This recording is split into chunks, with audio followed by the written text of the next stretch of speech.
Austin is celebrating Pride Month in the month of August, and with the Pride Parade planned for this weekend, we wanted to take a deeper look into the relationship between the the LGBTQIA+ community and the Austin Police Department.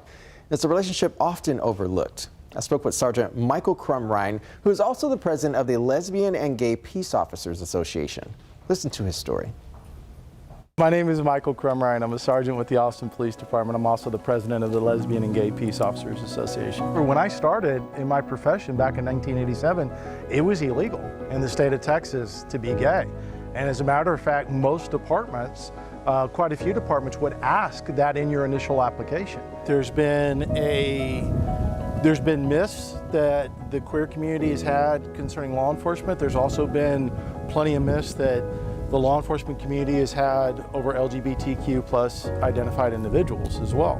Either you couldn't do this job because you are queer identified versus, well, all cops are X, right?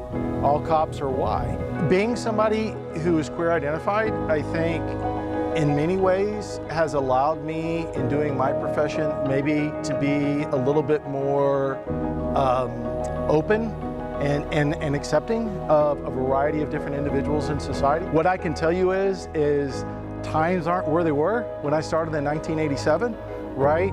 I can tell you the Austin Police Department is one of the most accepting departments in the country. We actively recruit queer identified individuals, but I'd be lying if I said there's not still bias, there's not still prejudice, right? Not everybody is the most accepting of individuals, and that's okay, okay?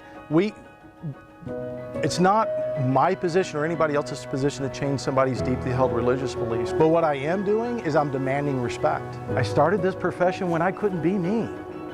Here I am in Austin, Texas, you know, on a Tuesday afternoon, having a conversation with somebody in the media about me and my experience. This wouldn't have happened when I put on this badge 34 years ago.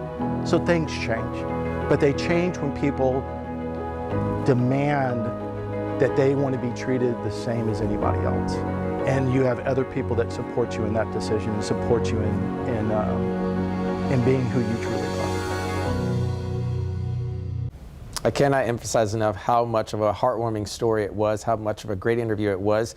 And that's just a short version of several topics that we discussed. As of now, this weekend's parade is still on for downtown Austin, and Sergeant Crumrine would also like to thank the Pride organization for their generosity and hospitality in allowing several men and women of the Austin Police Department to march in unity, in uniform, in the annual festivities.